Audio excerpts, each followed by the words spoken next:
Imagine being kidnapped as a baby and living a life of lies. At the age of 10, David Ramirez discovers a dark fraud scheme that could bring irreversible consequences to his life. But then, during a simple TV interview, a shocking detail changes everything.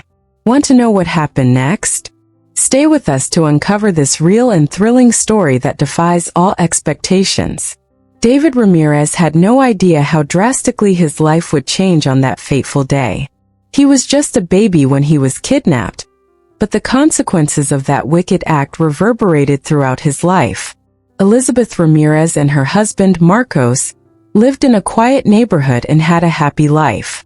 Marcos was a hardworking and dedicated man, always doing his best to provide a comfortable life for his family. Elizabeth, a loving teacher, dedicated her time to the education and care of David, her beloved son. They were a small family, but full of love and dreams for the future. One afternoon, while Elizabeth was shopping at the local market with David, a tragic event occurred. Elizabeth got distracted for a moment while talking to a neighbor, and when she turned around, David had disappeared. Panic took over her. Elizabeth and Marcos mobilized the community, the police, and all available resources to find their son, but it was in vain. David seemed to have vanished without a trace. Days turned into weeks and weeks into months. Elizabeth and Marcos's lives crumbled. Marcos, who had always been a pillar of strength, began to wither under the weight of loss and guilt. He blamed himself for not being there to protect his son. The pain and stress affected his health, and a year after David's disappearance, Marcos suffered a fatal heart attack. Elizabeth was devastated but did not give up. She continued searching for David, posting flyers, appearing on television, and never losing hope that her son would return to her one day. However, financial difficulties began to arise, and she had to struggle to keep her house and support herself while continuing her tireless search. Meanwhile, David grew up unaware of his true identity. He was taken by an unscrupulous couple who raised him in a negligent and abusive manner. David's childhood was marked by instability, fear, and confusion. He didn't understand why he didn't have the love and care he saw in other families. Moments of affection were rare, and he often felt alone and abandoned. David always felt that his adoptive family didn't truly love him. As he grew older, he saw the difference in treatment between him and the Moretus biological children. His siblings were pampered, receiving affection and attention, while he was often ignored and left out. Feeling increasingly isolated, David began to withdraw, living practically alone within his own house. The situation became so evident that the neighbors noticed and reported the family to social services. At the age of 10, David was placed in the foster care system after the neighbors' reports, and also because his supposed parents claimed they could not take care of him. They would still face court for the way they treated him. Meanwhile, he remained alone, facing difficulties and challenges with fear of the unknown. David had to learn to fend for himself and trust in his own abilities, developing remarkable resilience for a child his age. Now, after all he had been through, David is sitting on a courthouse bench, nervously swinging his feet as he awaits the start of the adoption hearing. He looks around, observing every detail of the room. The walls are made of dark wood, and there's a large national flag next to the judge's seat. He can hear the low hum of conversations around him, the ticking of the wall clock marking the time, and the rustling of papers. His heart beats fast, a mixture of anxiety and hope filling his small chest. "Don't worry, David. Everything will be okay," says Maria Moretti, an elegant woman with perfectly styled hair, as she holds his hand. Her touch is warm and comforting. "I know," David responds, trying to smile, but the nervousness in his eyes is evident. Oliver Moretti, a tall and imposing man in a well-tailored suit, looks at David and smiles. "We're here for you, David. You're part of our family now." He gives the boy an encouraging pat on the shoulder. David tries to feel more confident with Oliver's words, but his thoughts are still a mess. But what do they really want? He wonders. David had mixed feelings about his encounters with the Morettis. At first, he was full of hope and optimism. After all, Carlos and Maria Moretti seemed to be the perfect family. They were kind, caring, and seemed to genuinely care about him. Every visit was carefully planned to show the best version of the Moretti family. The Morettis took him on trips to parks and zoos, bought ice cream and toys. They really seemed to like me, David thought as he held a balloon that Carlos bought for him. But as time went on, small inconsistencies began to emerge. During one of the outings, David noticed that Carlos and Maria argued quietly when they thought he wasn't listening. The courtroom is filled with attentive gazes. Friends, family, and local community members occupy the seats, whispering among themselves about the promising future that awaits David. In the front row, the social worker, Mrs. Thompson, watches attentively. She has taken care of David throughout the adoption process and is hopeful that everything will go well. Everything will be fine, David. They're a good family, Mrs. Thompson murmurs, looking at him with an encouraging smile. Next to her is the Moretti family's lawyer, Mr. Miller, a middle-aged man with graying hair and round glasses. He is reviewing the documents one more time, making sure everything is in order. Judge Richards is fair. He will make the right decision, he whispers to Mrs. Thompson. Judge Richards, a stern-looking man with a rigid posture, enters the room and takes his seat. Let's begin, he announces with a firm voice. David feels a chill in his stomach as the hearing begins. He looks at the Morettis, who continue to smile at him, trying to convey confidence. He takes a deep breath, trying to calm himself. I call the adoption case of David Almeida by Mr. and Mrs. Oliver and Maria Moretti, announces the judge. All eyes turn to David and the Morettis. During the hearing, while Judge Richards reviews the documents, the tension in the room is palpable. Everyone is anxiously awaiting the final verdict. Suddenly, David, who had been quiet until then, abruptly stands up. His eyes are filled with tears, and his breathing becomes irregular. Please don't adopt me, David cries out, his voice trembling with emotion. Tears stream down his face, soaking the collar of his shirt. His plea echoes through the courtroom, leaving everyone in shock. A murmur of surprise and confusion spreads through the crowd. Maria Moretti turns pale, looking at David with wide eyes. David, what's going on? She asks, her voice full of concern. Oliver Moretti furrows his brow, clearly confused. David, son, what happened? We thought you were happy with us, he says, trying to understand the reason for the boy's despair. David looks at the Morettis, then at the judge, his face a mix of fear and sadness. I can't do this. I know things, bad things, he whispers, almost inaudible. The social worker, Mrs. Thompson, quickly stands up and goes to David, placing a comforting hand on his shoulder. David, dear, what are you talking about? What do you know? She asks gently, trying to calm him down. Judge Richards bangs his gavel, calling for silence. Everyone calm down. David, come here and explain to us what's happening, he says in a firm but kind voice. David, trembling with nervousness, walks up to the judge. They're not who they say they are. I heard conversations, saw things. They don't really want me. They just want to use me, he says, sobbing between words. The judge's eyes narrow. These are very serious accusations, David. We need more details. The court needs to know the truth, Judge Richards declares. In the middle of the room, a tall, thin man stands up. It's Detective Parker, a police investigator who was there merely as an observer. Your Honor, if I may, he says. I'd like to speak with David privately. Maybe he'll feel more comfortable in a less intimidating environment. Judge Richards nods in agreement. Very well, Detective Parker. Take the boy to another room and find out what's going on. This court will take a recess while we wait.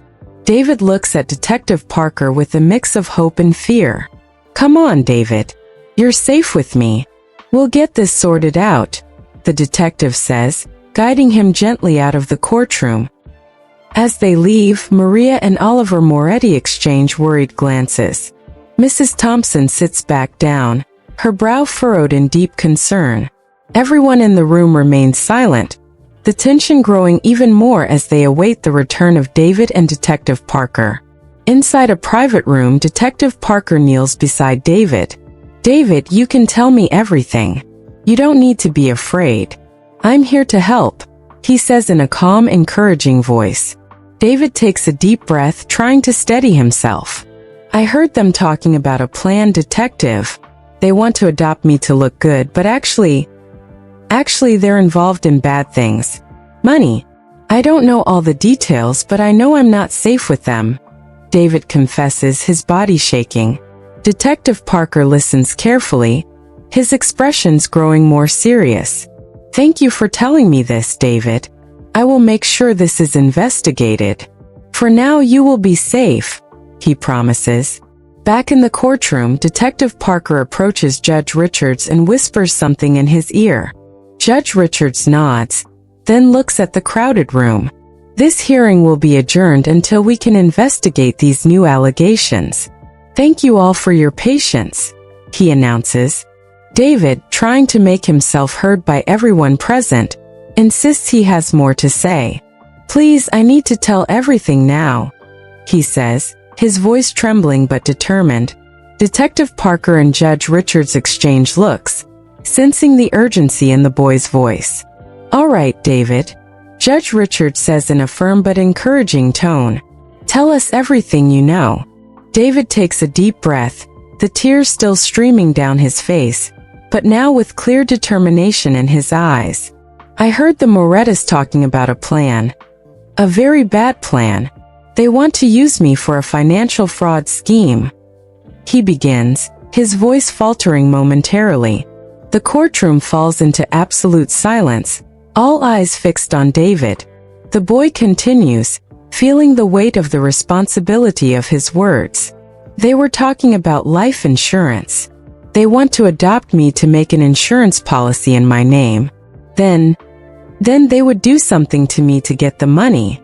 A murmur of shock spreads through the room. Maria Moretti tries to intervene, her voice trembling with emotion. This is a misunderstanding. David, you're confused, she says, but her voice sounds weak and desperate. No, I'm not confused, David insists, raising his voice. I heard you talking. You thought I was asleep, but I heard everything.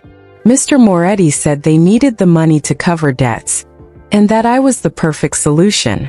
Detective Parker moves closer to David, kneeling beside him. David, can you tell us exactly what you heard? We need all the details. David swallows hard and continues, his voice steady despite his fear. I heard Mr. Moretti saying they would make it look like an accident. He talked about how to forge documents and how they would get the insurance. Mrs. Moretti said it had to be done soon, before anyone got suspicious. Judge Richards frowns, his expression growing more serious with each word from David. These are very serious accusations, David. Are you sure about what you heard? I'm sure, sir, David replies, looking directly at the judge. They were talking about taking me on a trip, and that's when they mentioned the accident. I know I'm telling the truth. Mrs. Thompson, visibly shaken, approaches the judge. Your Honor, I believe we need to investigate this thoroughly. We can't ignore David's words, she says with determination. Judge Richards nods in agreement. Very well. Detective Parker, please take David into protective custody and start an investigation into these allegations. This court is adjourned until we can clarify these facts. Oliver Moretti tries to intervene, his voice full of anger and frustration. This is absurd. We're respectable people. He's making all this up. Detective Parker raises his hand, calling for silence. Mr. Moretti, until everything is cleared up, we need to proceed with caution. David's safety is our priority. As David is led out of the courtroom by Detective Parker, He feels a mix of fear and relief. He did what he needed to do. Now all he can do is wait for the truth to come out. In the courtroom, the tension is palpable. Everyone aware that David's and the Morettus futures hang in the balance. As the Morettus are escorted out of the courtroom, still protesting, David feels a huge weight lift off his shoulders. He doesn't know what the future holds, but he knows he is now safe from the threat that loomed over him. Outside the courtroom, Mrs. Thompson and Detective Parker walk alongside David, ensuring he feels protected. "We're going to a safe place now, David. You are not alone," Mrs. Thompson says, holding his hand firmly.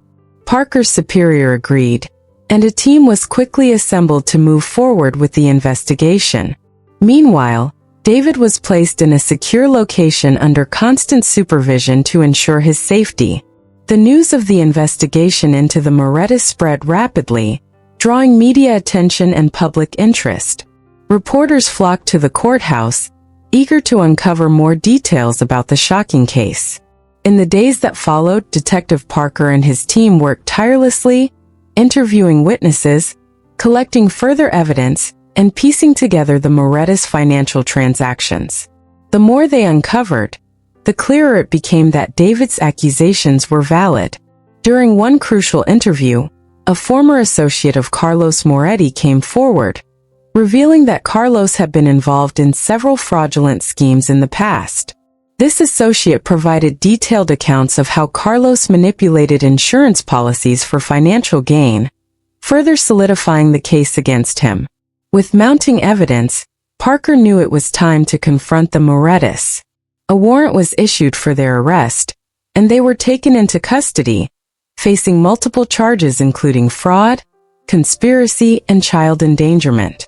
Back at the secure location, David was informed of the developments. Mrs. Thompson sat beside him, holding his hand. "David, you've been incredibly brave. Thanks to you, we've been able to stop something terrible from happening," she said, her voice full of pride and reassurance. David nodded, a mixture of relief and exhaustion washing over him. "I just want to be safe," he whispered. "You are safe now, David," Mrs. Thompson assured him, "and we're going to make sure you find a loving home where you can truly be happy." As the case against the Morettus progressed, the courtroom once again became the focal point of attention. The trial was highly publicized, with witnesses testifying about the Morettus' deceitful actions and David's courageous stand against them. David, although nervous, took the stand to testify. His testimony was emotional and compelling, recounting the terrifying conversations he had overheard and the fear he felt living with the Morettus. His words moved the jury, painting a vivid picture of the danger he had faced. The prosecution presented overwhelming evidence, including the recorded conversations, financial records, and testimonies from the Morettus associates. The defense struggled to counter the accusations, as the evidence against their clients was irrefutable. After several days of intense trial proceedings, the jury reached a verdict. Carlos and Maria Moretti were found guilty on all counts. The judge, in his closing remarks, commended David for his bravery and resilience. "David, your courage has not only saved your life but has also brought justice. You are a remarkable young man," the judge said, his voice filled with respect and admiration. David's eyes welled with tears, a mix of relief and the realization that he had truly made a difference. As he stepped down from the stand, he was met with applause from the courtroom, a standing ovation for his bravery. In the following weeks, arrangements were made to find David a permanent and loving home. Mrs. Thompson worked closely with social services to ensure he was placed with a family who would provide the care and love he deserved. David's story became an inspiration to many, a testament to the power of resilience and the importance of speaking out against wrongdoing. Despite the hardships he had faced, David's future now held promise and hope. As he settled into his new home, surrounded by a family who genuinely cared for him, David felt a sense of peace for the first time in years. He knew the journey ahead would still have challenges, But with the support of his new family and the strength he had discovered within himself, he was ready to face whatever came next. David's life had changed in ways he could never have imagined. From the dark days of fear and uncertainty, he emerged stronger, a beacon of hope and courage. And in the loving embrace of his new family, he finally found the safety and happiness he had longed for. The news leaked to the press just before the police made the arrests. Within hours, major newspapers and TV channels were filled with headlines about the case. Sinister fraud scheme, boy saved from evil foster family, and David's courage exposes insurance fraud plot were just some of the headlines circulating. David's story was surrounded by a sea of journalists and cameras. The flashlights blinked incessantly, and reporters eagerly sought a statement from him. Detective Parker and Mrs. Thompson did their best to keep the curious at bay, but the pressure was immense. "David, how do you feel now that the truth has come out?" asked a blonde reporter, holding a microphone close to his face. David, still dazed by the day's events, tried to process the question. Elizabeth Ramirez was at home, spending another quiet evening watching the news. Since her son David had disappeared, she never stopped looking for him. Every day she checked the news, hopeful of finding some clue. That night, while watching the news, a headline caught her attention. "Boy uncovers sinister fraud scheme and is saved from evil foster family." Intrigued, she turned up the volume and watched closely as the story unfolded on the screen. The report showed a boy with large, expressive eyes, bravely speaking about how he discovered the Moretta's dark plan. Elizabeth felt her heart race. "He looks so much like Marcos," she thought, noting every detail of the boy's face. The similarities with her late husband were striking. The same intense eyes, the same shy smile. As she watched, Elizabeth began to connect the dots. The age. He must be about 10 years old now. And the story. Kidnapped, adopted, but always feeling something was wrong. Every detail seemed to fit perfectly with what she knew about her son's disappearance. Elizabeth grabbed an old photo of Marcos and David from when he was a baby. Tears started to roll down her face as she compared the photo with the image of the boy on TV. "It can't be a coincidence," she whispered to herself, feeling a wave of emotion. Determined to discover the truth, Elizabeth called the TV station broadcasting the report. "Hello, my name is Elizabeth Ramirez," she said, trying to control her trembling voice. "The boy in the report, I think he's my son. He was kidnapped 10 years ago. I need to speak with him." The show's producers, touched by Elizabeth's story, agreed to help her. They arranged a meeting in a safe location where Elizabeth could finally see David in person. When the day of the meeting arrived, Elizabeth was a bundle of nerves. "What if he doesn't recognize me? What if it's a mistake?" she thought as she waited at the designated place. But deep down she knew she wasn't wrong. David entered the room, accompanied by Detective Parker and social worker Mrs. Thompson. When his eyes met Elizabeth's, there was a moment of absolute silence. Elizabeth took a step forward, tears streaming down her face. "David, my son, is it you?" she said, her voice breaking with emotion. David looked at her, feeling an immediate connection.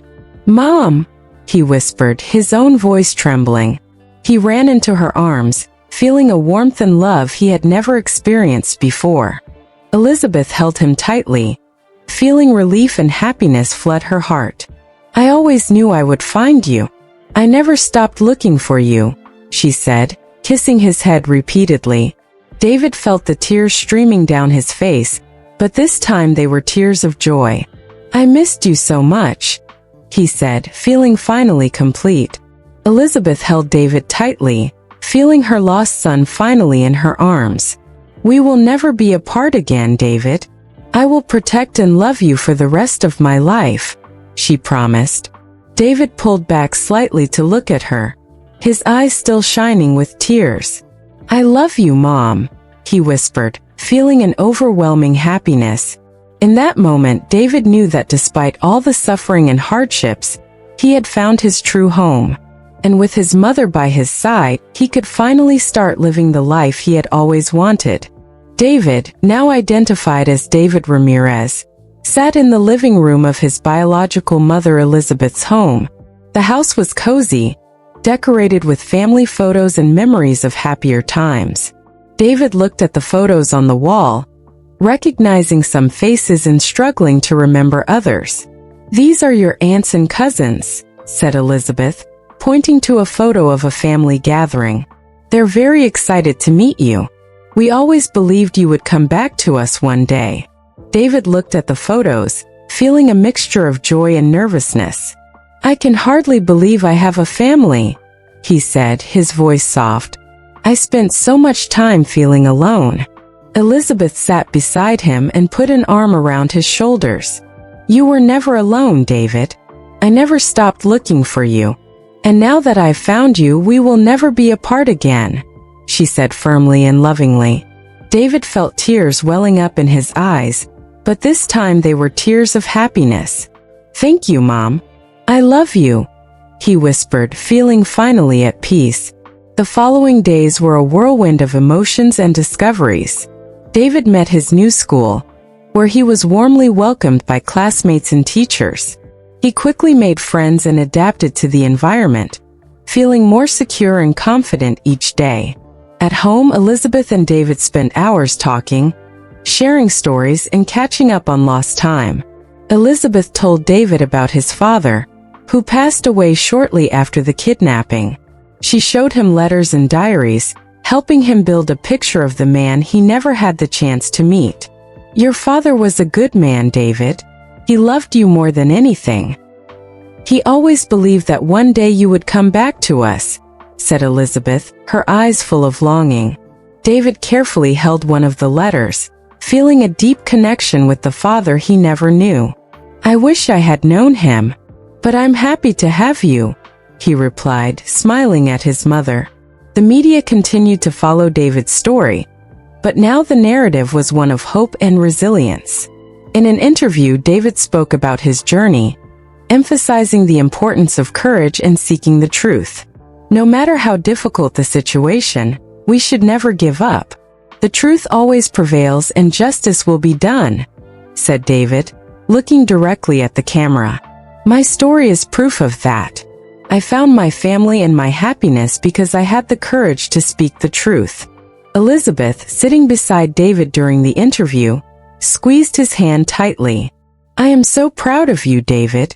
You are an example of strength and determination," she said, her eyes filled with pride.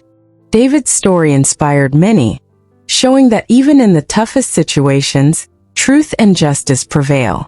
He received letters of support from people all over the country, many of them sharing their own stories of overcoming. David responded to many of these letters, offering words of encouragement and hope. "Never give up. Always fight for truth and justice. If I could do it, so can you," he wrote, feeling grateful for the chance to make a difference in others' lives.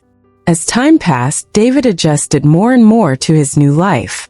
He participated in extracurricular activities, excelled in his studies, and began planning a bright future. He and Elizabeth became inseparable, sharing a deep and unbreakable bond. David knew that despite all the challenges he had faced, he had found his true home and purpose. He looked to the future with optimism, knowing he was surrounded by love and support. And so, David Ramirez's story became a celebration of courage, resilience, and the transformative power of truth. He proved that even in the darkest moments, there is always hope and that justice, in the end, always prevails.